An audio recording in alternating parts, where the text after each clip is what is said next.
everyone. Welcome to the Hair Wire, the place where people get hair smart. And I want to invite you guys to visit our website, thehairwire.com, thehairwire.com. Also, get connected with us, subscribe to our channel, hit the like button.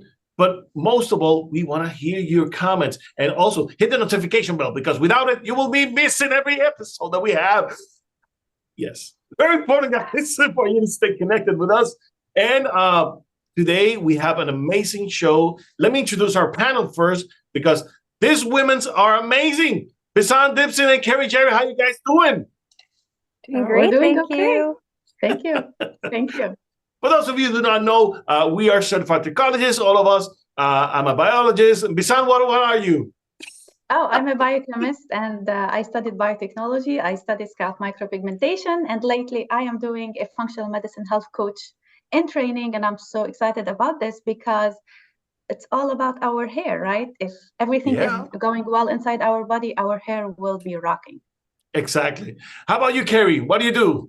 Hi, I'm Carrie Jarrett. I'm obviously a certified trichologist. My specialty is epigenetics, but I'm also a master level hairstylist educator, and I'm an industry business professional mentor for people trying to get into trichology. The hair coach, guys. The hair coach. She is the hair coach, guys. So today, guys, we have an amazing show. Today, we're going to be talking about hair, and especially we're going to be talking about I'm talking Spanish here. Structural hair damage leading to hair breakage, basically. So we heard you guys, and we're going to be talking about this in a moment. So let me switch it up here so we can share the screen, and you can get a lot of the things that we're going to be talking about here today at the Hair Wire. So for starters, structural hair damage leading to hair breakage. This was an old presentation that I used to have, so we're going to see it today. But it's an amazing presion. That's why we're using it. And it shows where everybody could find you as well. Exactly.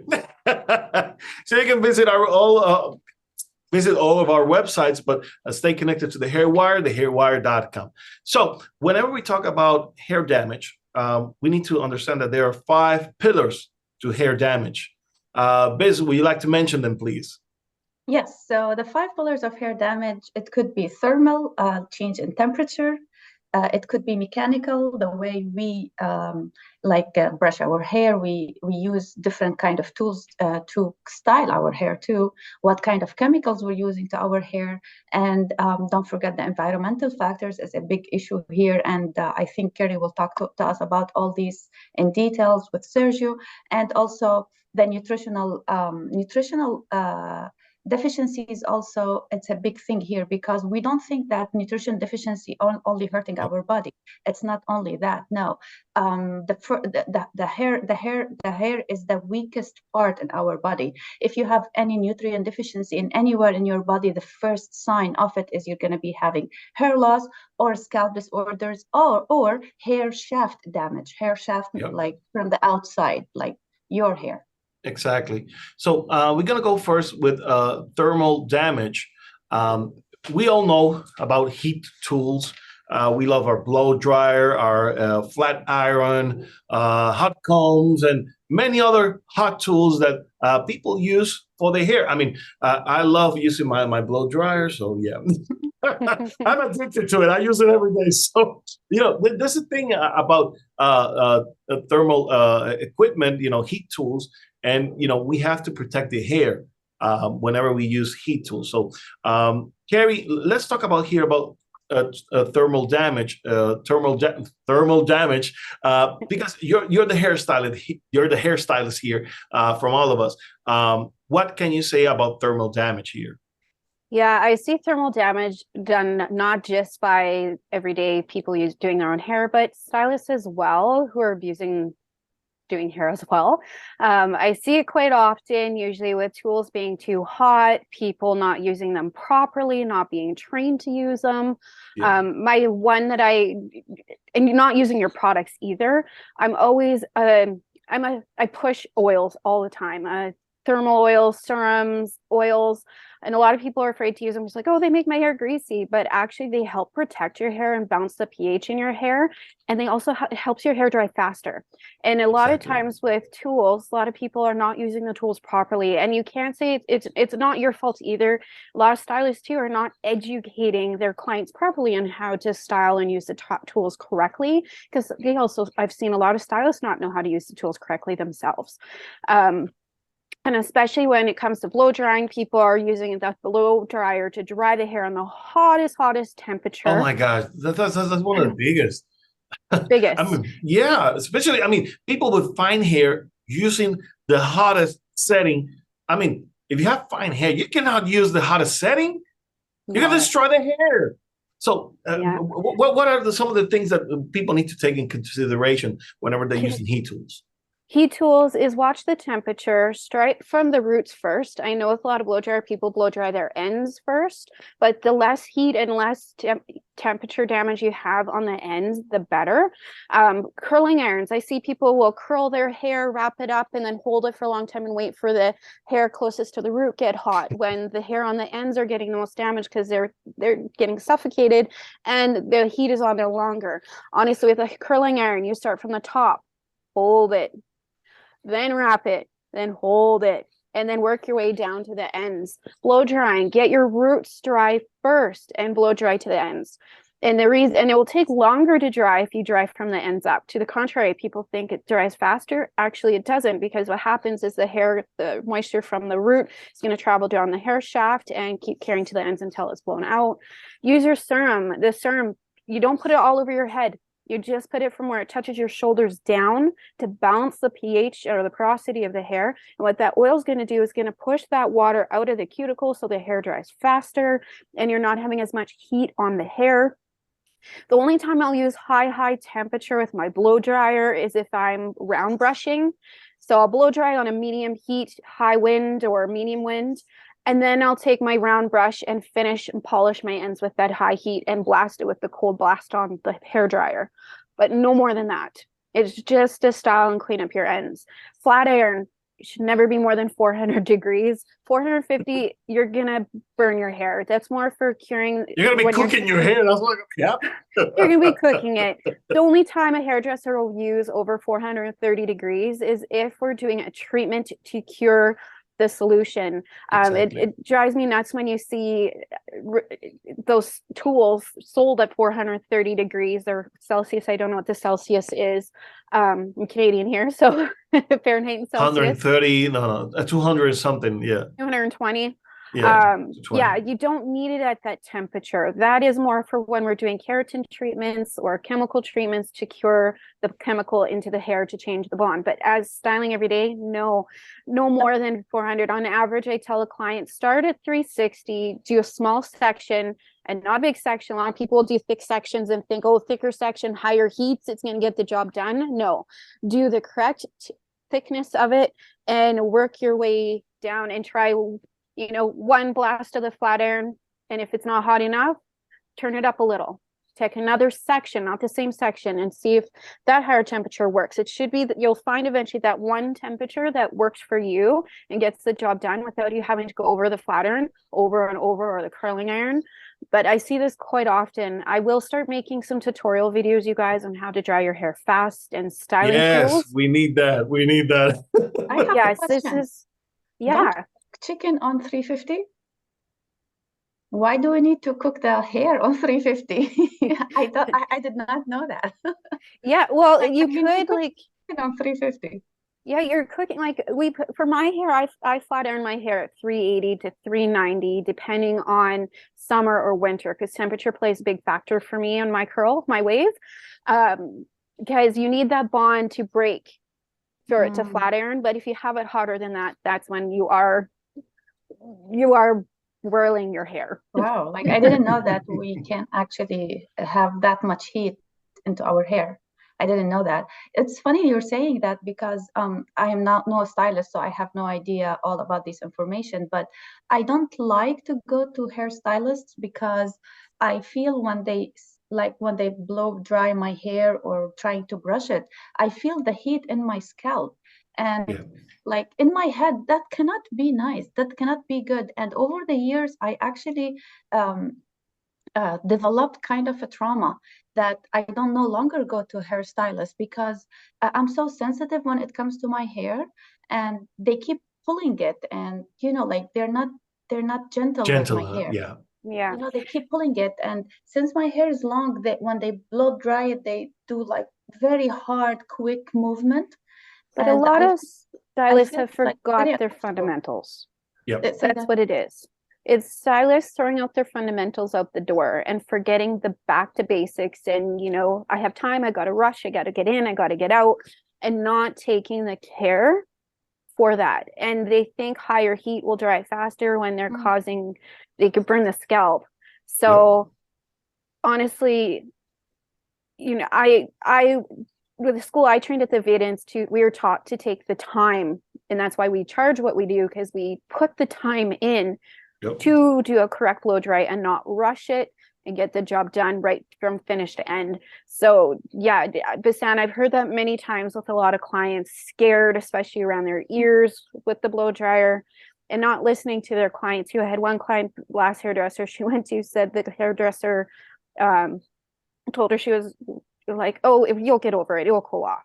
When Oh my God. Oh my God. Yeah, I hate when that type of thing happens. I mean, my family, we owned past a beauty school. So, we have a tradition of taking care of hair and everything, and using trichology into our courses, to help our students, get the most out of it.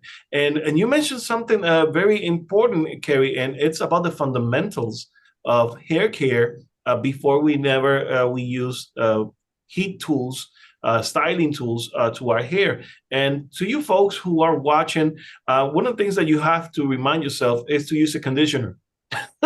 Use a conditioner, please. I know many of you don't like to use conditioners because you believe that the conditioner is going to make your hair heavy or too greasy. Now, if that's happening, then you need to check the type of product that you're using, and you need to reevaluate and use something that is lighter, less heavy for the type of hair that you have. I mean, if you have thin hair, then you want to use a product that is for daily use, that is very light, so something that it will not make your hair too heavy or too greasy. And the other thing is use a leave-in conditioner.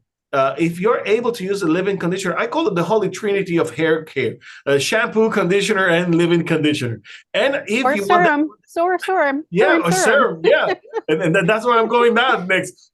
And fourth, you can use a serum, like an oil at the end of it to seal it off. Because the thing is, whenever we use cream conditioners, especially when talking about leave-in conditioners, if you want to keep that moisture in, you use the oil to lock it in. That's the way you lock in the moisture with oils, because it creates a barrier across the hair, and it will not let moisture fly out of the hair. That's why we use oils, and that's why Carrie loves using oils, especially when if you live in the cold places, like Canada, then you definitely want to use oils to keep the moisture in, because it's going to fly away during the day. And of course, the way the environment works. And we're going to be going later on a bit in detail in that area. Yeah. I have a question for both of you. Now, listening to both of you talking about all the heats and all the stuff, what popped to my head is like, okay, what product is good for my hair? Who should know? I should know, I should do the research, or my hairstylist should know? Your stylist should know. A good stylist will have, like, if you go to my counter, there's nothing, no product on there. The only time the products are there are the products I use, and then I put them on the counter to show you what you're using. I have a clean station, nothing, and oftentimes I'll take the product and I'll put it physically in your hand, whether you want it or not. I'll literally, and most of the time, clients just naturally go and grab it. I will put it in their hand to hold, and I'll explain why I'm using it and explain. And a lot of hairstylists forget our clients are billboards. If our client's hair looks like caca, it's a reflection on you. So you want to make sure that you're teaching them how to use the tools, the product, the tricks, all of that. And And you know how hard it is to find hairstylists that know everything. I travel to many countries, and every time I go to a hairstylist, I don't have a hairstylist, unfortunately, because Not every me. time I go and I don't like her and I change, I keep changing. And like it's really hard. It's really hard. Usually when I travel and I go to a salon, I will always ask who's the seasonist, who has the most experience, who's even a professor here, and usually I will sit with them. Usually, that's how I always like to deal with people who are experienced. Though, whenever we talk about products, yes, your hairstylist should be the one who teaches you how to properly use and which product should you use. Now, if you want to experiment on yourself, then you have to realize that first, what type of scalp do you have? Is your scalp dry? Is it oily? Secondly, the type of hair. Is it fine, medium, coarse? Now, is it wavy or straight? Now, those things will tell you what type of product you should use. Do you color your hair? Do you use the heat tools? Do you brush often? Those type of things you should take into account in order to select the right product. Now, there are many great products out there. I never say that there's the product because there isn't. There isn't. I mean, sometimes even the cheapest ones will work even better than the most expensive ones. So it's all about what is that your hair needs. And whenever you are satisfying that need, you will see that the hair will feel happy.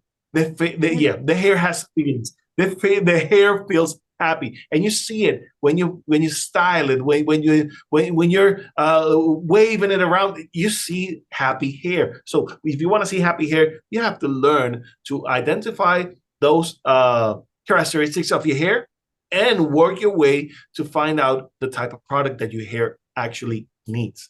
So in the comments, you guys, the comments, if you guys want to see us do a product show and talk about products, and we won't talk about brands, we'll break it down and talk about pastes, oils, serums, heat protectors, hairsprays, what they do, how they work. We're not going to share the brand, not the brand, but we'll share how to use them. For example, matte pomades are not just for men's hair. I actually use them for my long hair. So if you want us to do a little show on that, put in the comments and inspire us to do that. I will share the name as long as they pay for the right price. For the right price, I will share the name. But so I'm talking to you people in the industry of hair. In full disclosure, you guys, I wear serums like perfume. I actually have a perfume tray with my perfume, and I have a secondary perfume tray with just my serum. I will change it up. I feel like this one today, I'll feel like that one tomorrow. And I carry oil in my car, my purse, it's at my desk. I always have oil on me. Always, always. It is very important. I need to go to Canada and visit Carrie. I think we all need to go to Canada and visit Carrie. Yeah. Well, I am going to Nashville at the end of April. You can meet me there. Hey, there you go. There you go. You want to meet Carrie? Go to Nashville. When is that going to be? End of April. April. So stay connected to the Hair Coach, thehaircoach.ca. So the next subject is mechanical damage. We have mechanical damage. And whenever we talk about mechanical damage, we're talking about excessive pulling. Now, we see a lot of people pulling their hair, especially when they're doing braids, whenever they're doing tight ponytails or very tight hairstyles. Specifically, we see that a lot of brides, specifically during the wedding season, we see a lot of brides with many tight hairstyles.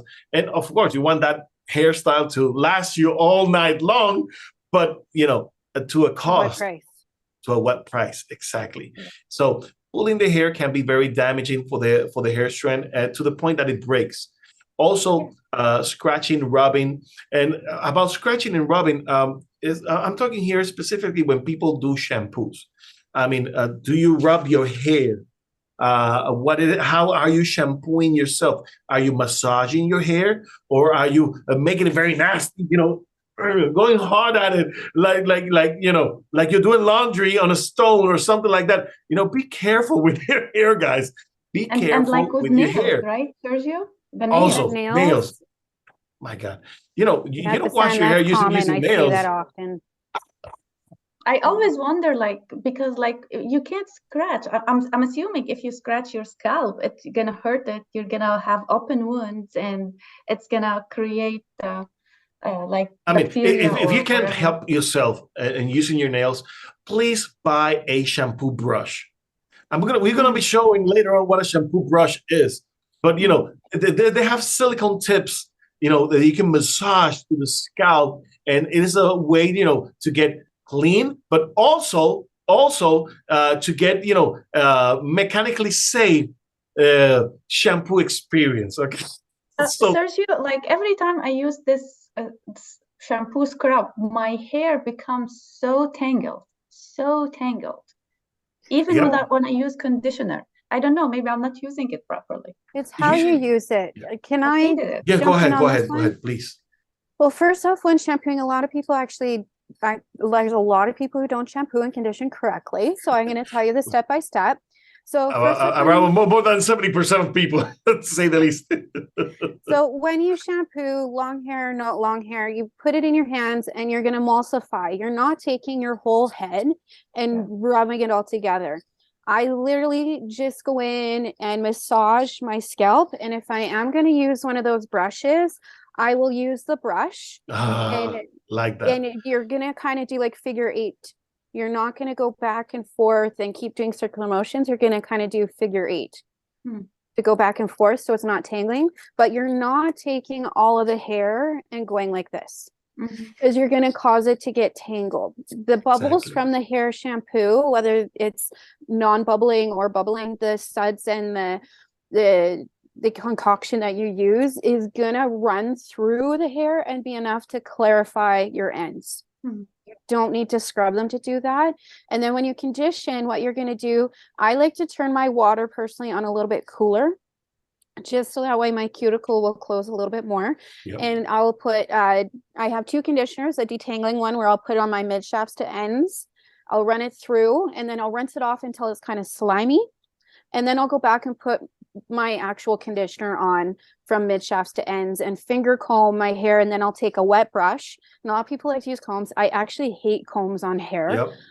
primarily because a lot of people don't know how to use them. And honestly, the worst sound in the world, worse than chalkboard sound, like the worst, it makes me Yep. gag, is people thrashing their hair with a comb and a brush. Ah. You want to see me throw up, do that. And what you're going to do is you're going to brush from the ends up. Literally, I'll grab my hair, a bundle of it, pull it into my palm from the end and brush from the ends up, and then let that cold water run through. You don't need to put the conditioner on your roots. The only time I'll put a conditioner on my roots is if I'm doing a pH balance. And what that Exactly. is say, for example, I have dry scalp and I'm in Canada, so it gets really dry here, or say it's hot, summer and moist here, and then I fly to Las Vegas where it's really dry as well.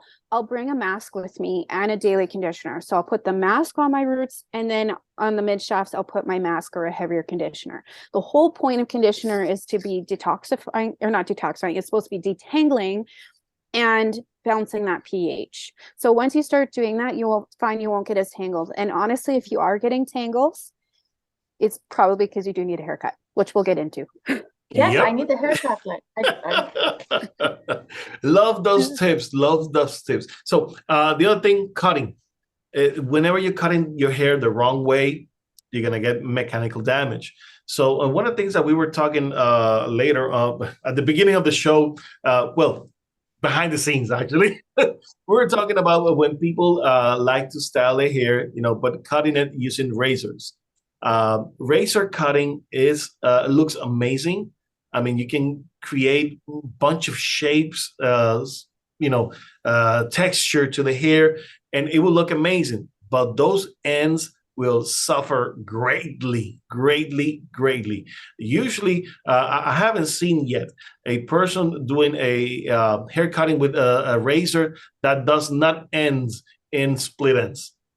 Haven't, I or second that. I have yet to see that. Yeah. haven't seen that. I mean, it looks great at the moment, but give it 2 3 weeks, those ends, they are gone. They're to they're going to the afterworld. You know, they're gone. They're dead. You know, so rebuilding that takes time. And one of the things that happens is once we get split ends, the hair shaft will open up, and that fracture will go up to the hair. And those internal fractures to the hair, you're not able to see them sometimes. And because of that, many times whenever you're whenever you're trimming the ends, you're not trimming the whole splits. You're just trimming part of it and not the whole thing. So, and I know that many of you don't like the idea of going to a hairstylist and getting your hair too short. I understand that. I get that. But if you do not want to get your hair too short, simple things.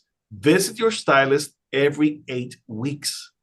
Be constant on your trimming, so that way you will not be trimming and not excessive.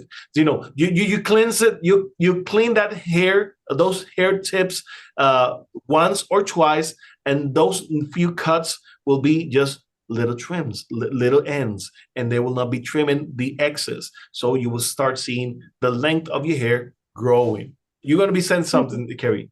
Yeah, my rule of thumb is try and come in, like, cause some people could go longer, some people can't. I have some clients have to come in every 5 weeks, or the split ends are going to happen. Yeah. I also have some that can go 10 weeks. I know my type of hair, I could go a little bit longer. My rule of thumb is if you struggle to put your hand through your hair repeatedly, not just after windstorm, but throughout the day, like even walking up the stairs and just getting a little friction in your hair and it's tangled, that is usually a sign that you need to get a haircut or a trim. Now, can you put on the video? I want to show a demo that I explained to my clients.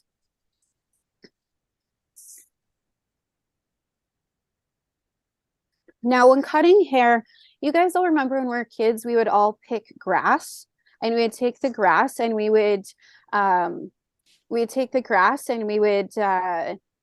split the grass, and the split would right up the shaft of the hair blade. Well, if a split end does the same thing. Can we put me on the video there, Sergio? Well, here's this video. I'll talk while we have it up. You guys, this link we have here is showing you how a stylist can go into the hair and get the split ends out. We'll put the link in the description. But if you have a stylist that you could find to go in and cut split ends. So here, this client, it's actually a higher value service. I do this twice a year for my clients. I charge actually 3 times the normal of my normal haircut for this, because what I do is I go throughout the hair from the nape of the neck to the top of the head in layers of 1 inch, and I go and I flatten the hair and I bend the hair, cutting out the split ends, because a lot of times with layers we can't get into the hair to cut the split ends out. And so this technique, I'm able to go through the hair and get those split ends out. And you're not getting all of them, but at least you're getting a good majority of them out by doing that and cutting those layers out of there.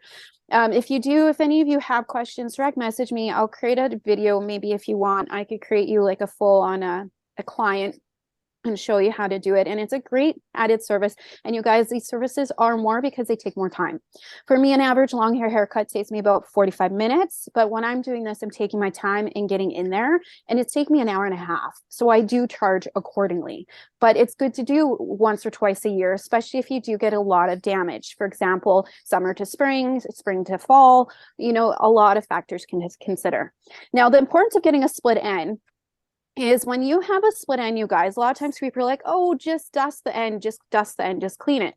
So here's a little hair, pretend this is a little hair here with a little split end. But what happens if you have a split end, the split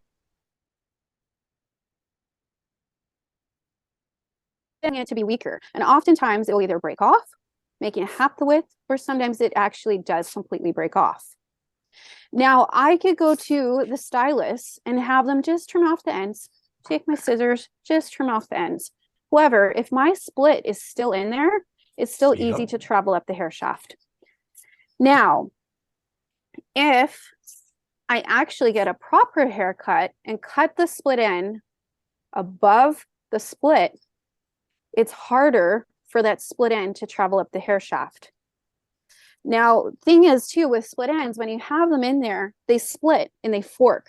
And we've all got, you know, utensil forks, so forks we eat with. You guys gotten those stuck together, right? Yep. You have to think your hair is doing that too. And what's happening in the hair, it's catching it and causing more damage and more friction and splitting it more. kind of like I tell my clients, once you get split ends, it's like playing with sparkles. You play with a little bit of sparkle, I tell you, that stuff is everywhere. Same with split ends. Okay. So there you go. There's my little I love it. spiel. I love your explanation, Carrie. I love it. Yep.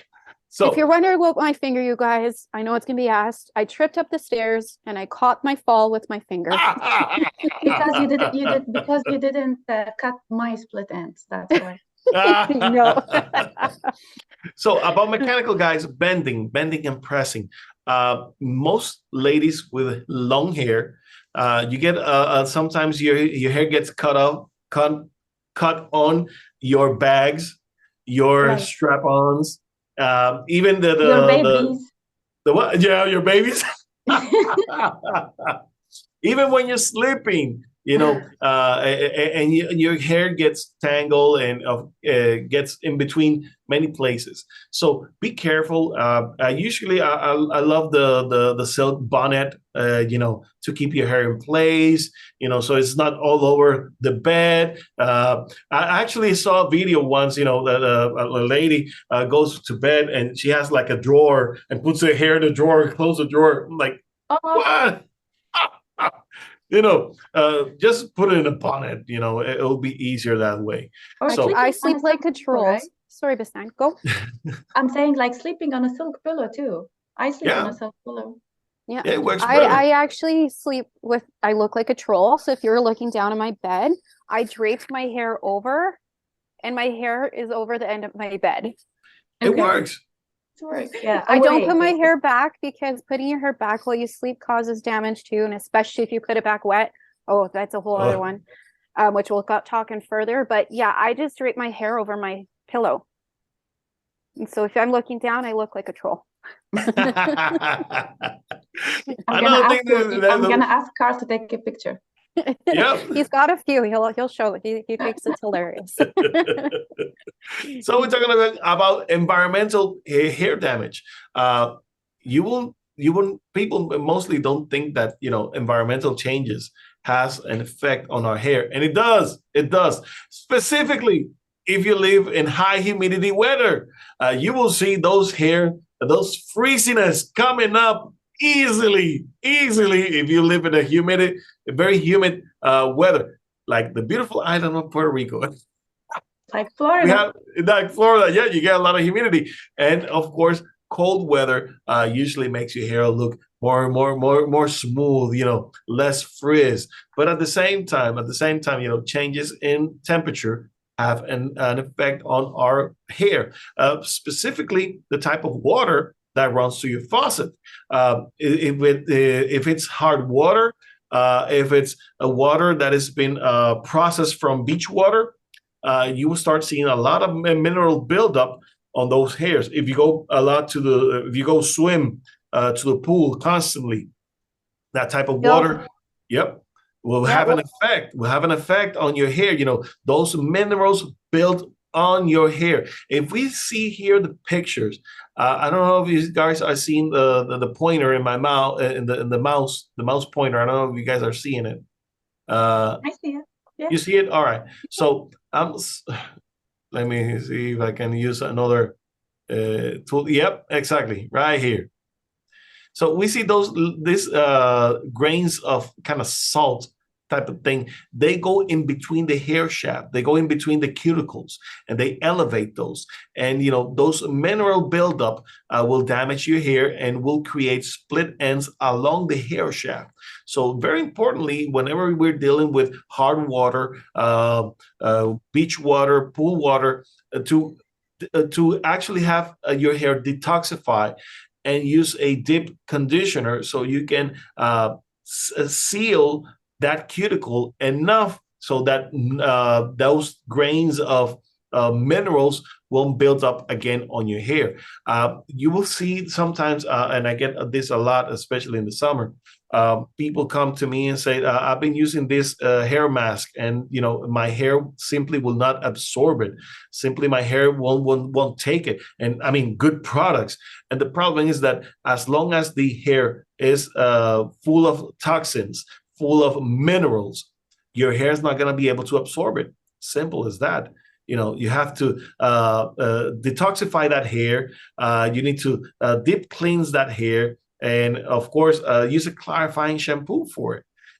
That way, you will be able to remove those buildup, those minerals out of the hair, and that way the conditioner, the mask, can start working on your hair. Any comments on this, girls? Yeah, I love this one. I'm in Canada. Obviously, I got 4 seasons: winter, summer, Yep. spring, fall.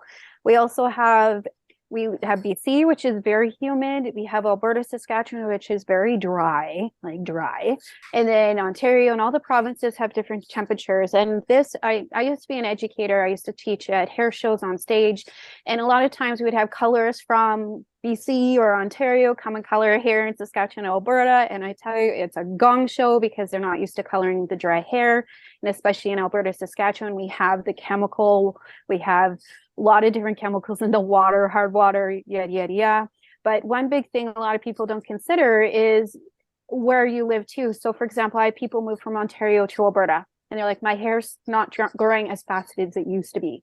Well, humidity, actually, those ions, those positively or negatively charged ions actually have a huge factor on hair growth as well. So if you're not getting those negatively charged ions, it's actually going to slow down your hair growth. So environment based on where you are will slow down hair growth. It will also affect on how dry and porous it is. So a lot of times if I'm on any of those mom groups or groups of people moving back to Alberta, Saskatchewan, I'm like, don't forget to use your serum. Don't forget to use your moisturizers, because it has a huge factor. And often too, when I travel, I consider that too. Even here being dry in Alberta, believe it or not, Vegas is really dry for me because I'm not used to the dry weather in Nevada. And so for me, I will prepare with an oil treatment before I go because I know it's going to be drier than the climate that I have. So a lot of factors. And another thing, you guys, if you have winter, stop. Please stop. Listen, stop. Stop going out with your hair wet in the cold. Let me put you on the spot. Go ahead. Stop going out in cold weather, freezing weather, with snow and ice, with wet hair. Oh my God. Stop. It is bad for your hair. Believe it or not, it causes freezer burns and it causes bubbles in the hair follicle, causing damage. And you wonder why your hair is staticky, breaking, and dry? Stop going out with your hair wet. Now, I do know some of you guys have hot tubs and you like to go spend the time in the hot tub. Put a moisturizer on your ends and put it up softly to protect it, but stop hanging out with it wet in the cold and freezing your hair. It is not good. My Caribbean behind can't tolerate that one. I see a lot of people over here getting the hair wet and going outside with the hair wet. I mean, it's hot over here, but in cold weather, people do that. Oh my God, it's unbelievable. And you can do fun hairdos, like it freezes and you can have fun with it. My husband does it with his beard or his mustache and he'll have like icicles coming down, but thank God we don't have that. I have a funny story to share. So one day I was doing scalp micropigmentation on a girl who has a lot of static on her hair. Every time I couldn't work because, I can't work. I need the hair to calm. I need to focus too, right? So I didn't, see, this is why we are here on the Hair Wire. So I didn't know that. I didn't know what to tell her. And then I sent her home. I said, today is not going to be working. Come back next time. So next time she came back, guess what she brought with her? Dryer sheets. Yes, I've seen that. Dryer sheets on my hair, it will take the static out.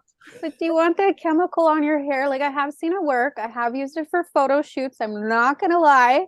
Because doing photo shoots, you need a quick fix. But that's a lot of direct chemical on your hair and your body absorbs stuff. So don't do that. The dryer sheet that we use for wash clothes. Exactly. Yeah. They are available. They are, those sheets. Different companies make them for hair, and they use hair products with it instead of using the ones that you use for your clothing. There are sheets available straight for hair, and yes, those ones, yes. I didn't know. And then I was like, "Why are you bringing me sheet dryer, like the dryer sheet?" And she's like, "Put it on my hair. It will take the." But people use it. People use it, so I know. No, use your serum. Use your conditioner properly. balance the pH of your hair. I promise static will be controlled. Hairspray will not work either. I see stylists use hairspray. Actually, you're putting more alcohol in the ends of the hair to make it drier, to cause more static. The best thing you can do is your leave-in conditioners, your moisturizers, just balance the pH. Yeah. I also like liquid wax. It comes in a sprayer, so it is easier. It's like an oil, a spraying oil, and it makes it easier to manage the hair. Those flyaways, it's easier to manage with those type of products. So going back to our presentation, I know time is running out. But we have too many subjects to cover here. Maybe we'll do a second part of this, so we don't go too long on this one. How about guys? How you guys feel about that? Yeah, Good? I like that. All right, Let's do that. Let's do Because that. we gave a lot of juicy information already, you guys. And I don't want to overwhelm with people because I want them to remember all these great tips and tools that we are telling you to have good, healthy hair. That's right. So let's talk about chemicals. The thing about chemicals, many people think or feel that getting your hair color or getting your hair bleach or having a relaxer will create hair loss. The fact of the matter is that it will, as long as it is burning your scalp. So here's the thing: as long as it's not burning, it's okay. Now there are tips. There are things that we can add. There are additives that you can mix into your chemicals so that it will protect better your scalp. And there are other ways. People they like to use conditioners to the scalp before they go to a hair service and leave it on and dry that conditioner out. And when they go in and have their chemical, it will not burn as badly to the scalp, because there's people with very sensitive scalp, guys. And so this type of techniques can help a lot in this area. But whenever we're talking about chemicals to the hair, as long as you're not over processing, you should be good. Also, I try to understand why many stylists like to go for the 30 and 40 volume. It's not needed. It's not needed. I mean, you can use it for special cases, but why? Why? 10 volume, 20 volume will do the trick many times without going to a 30 and 40 volume. You're destroying that hair. You're inflating that hair to the point that it's breaking. So if you are able to color that hair or do the chemical with a 10 volume or 20 volume, stay there. Try not to go as far too far on it. And I know that many of you are hair colorists, and you already know all the steps and know how to take good care of the hair. Excellent, guys, excellent. But if you're not a certified colorist, if you're not very deep into chemicals, lay low with the volume, with the peroxide volume, please. And heat. If your color line says do not use heat, Please do not use heat. I see that so often, and I will use heat on mine once in a while, but I'm also a master color corrections artist, and I know what I'm doing, and I'm able to with the line that I choose to use with heat. But I only use it on circumstantial situations. But heat, the amount of times I'll go in and teach a color class and they're putting bleach on a product that is not allowed heat, putting it under the heat. No. They have directions for a reason. Follow them. And the thing is, as a customer, how do I identify a good hairstylist who is properly knowledgeable in this area, Carrie? How do we find those? What type of questions do we ask to a hairstylist in order to ascertain, that this person is knowledgeable in chemicals?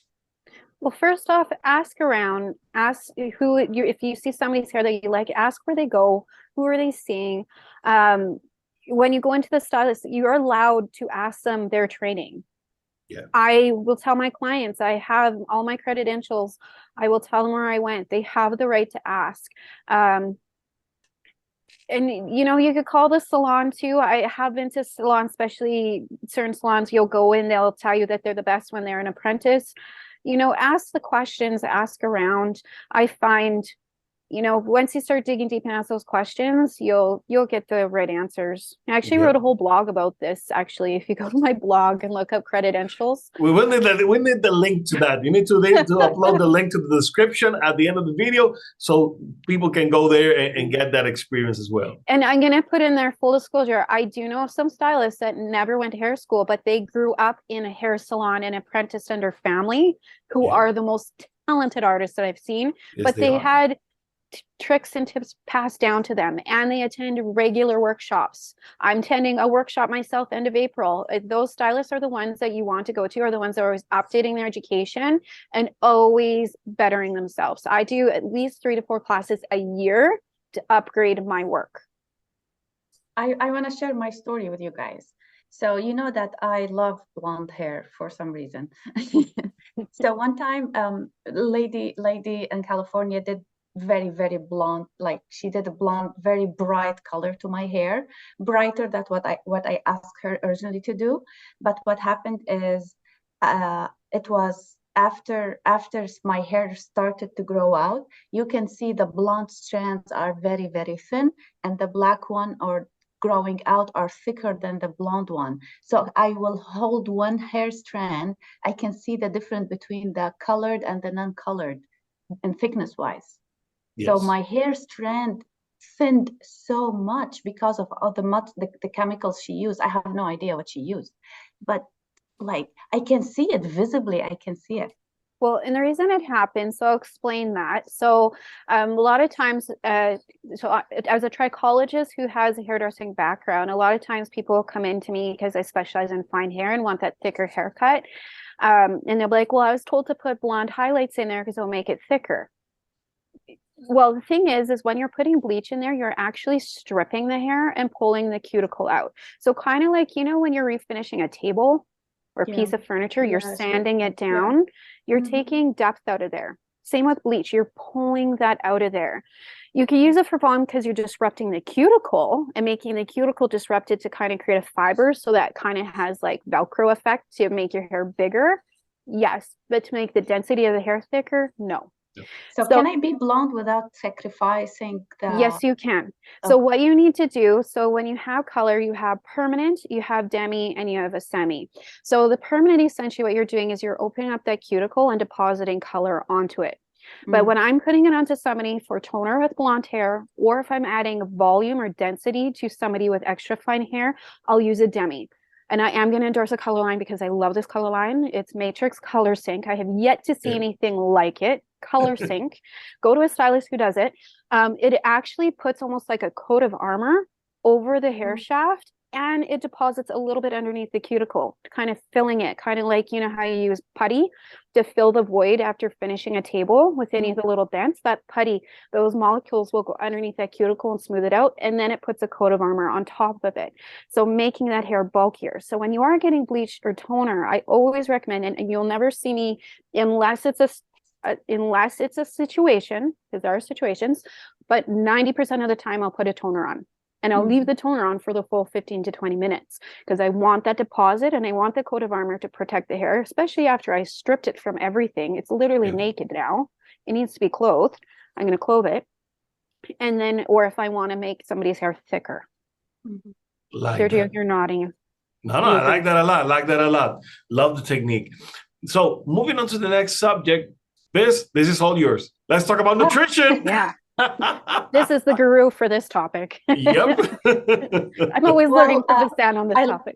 I learned a lot from you, Sergio and Carrie. Like, really, I am a trichologist, but I don't know the chemical use, and I don't know this. We don't learn this stuff, and I think all trichologists and hairstylists should know all this stuff. Like, thank you for educating us today.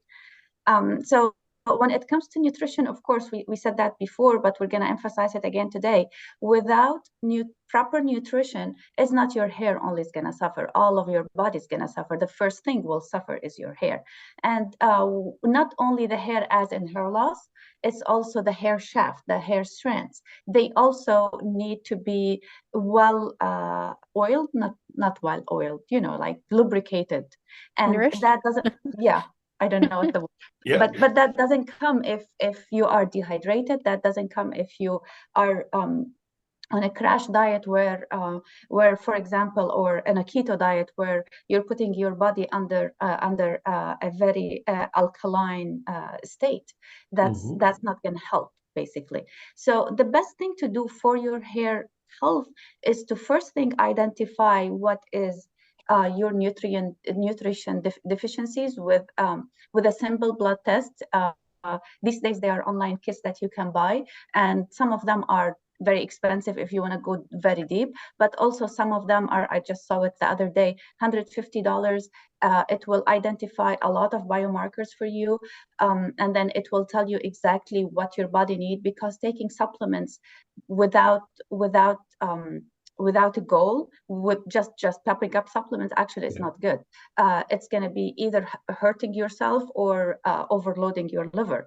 So for example, for me, after I had my baby, I identified a couple of nutrient deficiencies in myself, and one of them was selenium.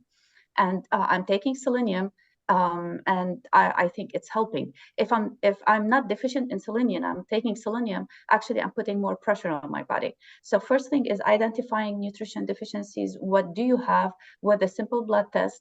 Second of all, have a balanced meals. I know keto is a very popular diet, but also keto actually it hurts your blood, your body. It hurts your liver. It hurts all your system. You may lose the body some weight in the beginning, but actually it's not sustainable. Balanced meat, you need some carbs, some healthy carbs, complex carb like sweet potatoes, like oatmeal, some complex carb in your meal. You need a lot of proteins. Women usually need 40 grams of protein a day. Men usually need 60 grams of protein a day.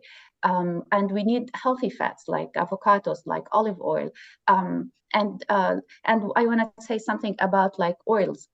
Canola oil and all this processed oils are actually very harmful to your body. And our body, when we eat some harmful stuff, the toxicity level goes up. And when our body is loaded with toxins, what happens?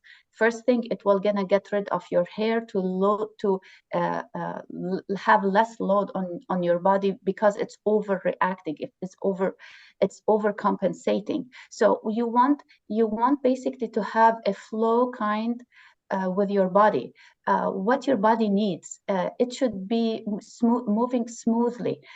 Maybe, like as I said, food sensitivities. Maybe garbanzo beans are not good for you. Maybe strawberries are not good for you. So identify these, because you want to be in harmony with your body. You want your body to work slowly and efficiently without putting a pressure. When you put pressure on your body, the first thing you're going to notice is hair loss. You're going to notice either chronic hair loss or acute hair loss, or you're going to see frizziness in your hair. You're going to see breakage in your hair. Dull hair, gray hair. Correct. Yep. So I don't like this topic is massive. This topic is massive. And if you listen to us, every topic, actually, every episode, we talk a little bit about nutrition. Because Can I say something, Bassem? Yeah. Yeah, so as a hairstylist and a trichologist, I could tell if you are a serial dieter or if you've changed your diet, because you can feel it in your hair. If you look at on this slide, there's actually a strand of hair and it kind of looks like it's bubbled. You know, it goes thin, thick, thin, thick. Well, you have to remember your hair grows 1/4 of an inch on average per month. And so if you are training, you know what you're looking for, you could run your finger down the hair shaft and feel little blips in the system. And as a trichologist, I could be like, okay, this is roughly 3 months ago, you changed your diet or you had something happen. I see this very common with my women who can't grow the hair at a certain point. It causes breakage. And like, my hair won't grow past this point. Well, they're usually the women that are unfortunately the serial dieters who are constantly changing their diet, or not eating properly or not having a well-balanced diet. And we could tell your hair tells all. It's a genetic biomarker. And so we know. And so with keto, like, you lack nutrients, it'll have a blip in the system, and that's why it's breaking. So sorry, I just wanted to say that, but you can't hide the serial dieting. It does show up in your hair, and that's why the breakage happens. I also wanted to add, sorry, I wanted to add, it's not only about the lack of nutrients, but also sometimes when the body's not absorbing the nutrients. I had a few weeks back a lady coming to the clinic, and she claims to have a very healthy diet, and I checked with her, and effectively, yes, there was good nutrients on serum levels with the blood program, but when we did the epigenetic test, we found out that there were issues with the absorbency of those nutrients, which they were not present in the hair. So when I put the hair on the microscope, I would start seeing things, like the picture that we have right now on screen. So you will see areas of the hair that go thicker, thinner, thicker, thinner. Why? Because those are the moments in which nutrients are kicking in and the moments that they don't have it. So those little imperfections in the hair makes those areas which are thinner more susceptible to breakage. So you have to take care of that's why I that. love trichology. Like that's why I feel like the hair science is the mother of all sciences, because whatever goes in your hair, it is actually going in your body like 10 times. And nutrition is very small part of it, but also like toxicity, all the chemicals, everything we talked about in this episode. So that's all also what we were saying, that absorption is gut issues. So also Yeah. gut issues. So I mean, there's a lot to go in there, but take care of yourself. Yeah, you have to take care of your diet. We'll do a full episode on this, you guys. We'll talk about nutrition and epigenetics, and I feel we could do a really good topic on this. Subject. Yeah. Yeah. So I wanted to talk a little before we go. Can hair be repaired? Can it be repaired? What do you guys think? I think so. Yeah, why not? If No. our bodies are We have a split decision here. I think not the hair strand. No, the new hair. Yes, the new Yeah. hair, Right. but not the Yeah. old hair. You're the old hair, putting a you go. Band-Aid on it. Yep. Yeah. Many people like to think, that hair can be repaired, but actually we're putting a patch on it, and that's about it. We are making it look healthier, but once the damage is in, it's permanent. It will not go back to the way it was. You can make it better. You can make it, look beautifully, but it will not be the same. So we rely on new hair. That was Bizan mentioning, we rely on having new hair growth. If we keep it, if we maintain it properly, yes, it will be free of damage, or at least a minimal damage, because always there can be some damage at the end of it because of our interaction with products and heat and whatnot to our hair. But, to understand that there's no way that a person can properly and 100% repair the hair. And every time I hear a hairstylist saying that lie, Lies. yes, it gets to my nerves and very quickly, because there's no way that you can repair that hair completely. You can patch it up, but completely repair? Nah. No. And a lot of those treatments that you get, like you have these keratin treatments, which you do use a 450-degree flat iron to cure it into the hair. They only last for a certain amount of time, 6 to 8 weeks, depending on your environment and what you do to your hair. And one thing too, I find a lot of people use treatments and keep using the treatment, causing a bigger reaction in the end. Because if you put too much keratin or protein treatments on top of each other, on top of each other, on top of each other, just like layers of paint, eventually it's going to crack. And it's going to break the hair even more. And I see that so often, and especially with these new serums with repair in them, use them with caution. Less is more, and they'll go a lot further. But if you're using it every day, and especially with those blonde repair stuff, filling in those voids, what's going to happen is you're just going to keep building up that keratin to eventually that it's going to snap and break and cause more damage. And just like nutrition, you have too much of one supplement, you're going to do more damage. So it's too much of one thing is not good, you guys. Whenever we talk about repairing products, I'm sorry, Biz. Whenever we talk about repairing products, think about, you're adding more protein to the hair. And yes, whenever your hair is breaking, you want proteins. But to a certain extent, after you do a regime, move to moisturizers. move from repairing products to moisturizing products. So what I like to say to most people, if you buy a bottle of a repairing conditioner, use one bottle. Once you finish with that bottle, buy a moisturizing one. Move out of the repairing one, because if you keep using the repairing product over and over and over and over again, you're going to build up protein. It's going to snap. That hair is going to snap, crackle and pop. Nailed it. Yeah, I was just saying that these pictures hurt, like physically hurt. No, it hurts to see. It hurts to see. And even in this picture and on the right, you see the trimming, how it went, and they should have trimmed more, and they didn't. It should have been more trimming in there. But sometimes the client, they just want to keep the hair to a certain length, and they don't care about what happens next. But if you're doing that, at least go to your stylist more often so that you will get the benefits on it. And when it has that gap in the middle, it's often because they're putting their ponytail too tight or wet.